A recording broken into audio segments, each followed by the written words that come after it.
Pasukan terjun payung Rusia membabi buta posisi militan Ukraina di tepi sungai Dnieper dekat Kherson.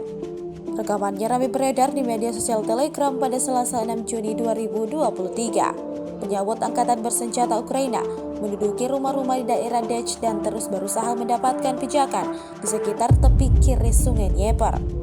Tak tinggal diam, para penembak jitu Rusia perlihatkan pendapatnya yang berbeda soal ini. Di bawah rentetan serangan pasukan Rusia, militan Ukraina terbagi menjadi dua kubu. Seperti yang terlihat dalam rekaman, ledakan demi ledakan yang terjadi di posisi target membuat sebagian dari mereka kabur dan tinggalkan kawasan tersebut.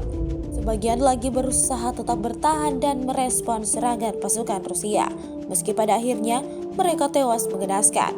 Video ini kemudian viral dan menuai beragam respons dari warganet.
Rusia melaporkan secara total 433 pesawat Ukraina, 236 helikopter, 4.486 UAV, 424 sistem rudal anti pesawat dieliminir sejak awal operasi khusus.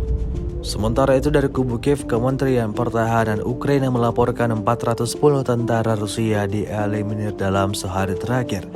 Total 210.350 prajurit Federasi Rusia meninggal sejak awal konflik hingga hari ke-467 invasi.